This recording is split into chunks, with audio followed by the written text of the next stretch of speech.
New numbers this week are expected to show the job situation is dropping fast, meaning that the millions of jobs the Fed is merrily butchering are not extra jobs lying around. Those are jobs people actually need.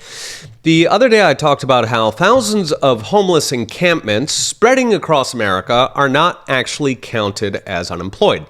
Through the magic of government statistics, they are instead counted as, quote, out of the labor force. Statistically, they're retired. This is because government statistics, you'll be shocked to discover, minimize the number. They only count jobless people if they are actively looking for a job. That means if somebody is living permanently on government benefits or living in a tent strung out on fentanyl, they are not, as a rule, actively seeking a job.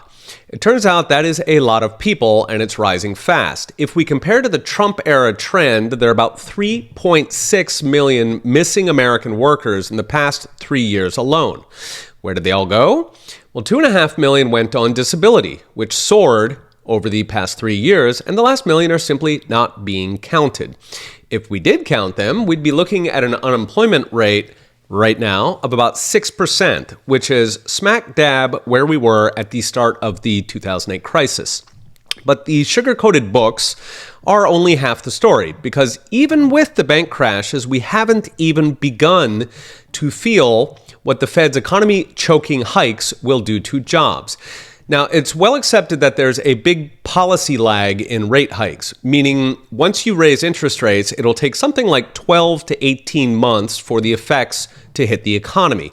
In fact, the Fed's epic round of rate hikes started in April of 2022, so that's exactly 12 months ago, but they didn't really start biting until about October, which is 6 months ago, meaning we have barely begun to feel the first light breezes of what could be, going by the credit crunch, one heck of a storm.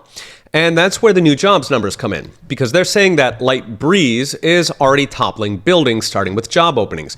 Now, a year ago, there were 12 million job openings in America, which is about 3.5 million above trend.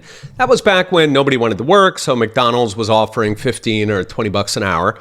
Those days are now long gone. Tuesday's numbers are expected to show just 1 million above trend, so we've burned off 2/3 of these so-called surplus jobs before the rates even hit. Meanwhile, pain is coming from the other side of the anvil. According to one layoff tracker focused on tech, companies have, quote, slashed more than 170,000 jobs in the past 4 months. That's compared to 15,000 jobs cut in 2021.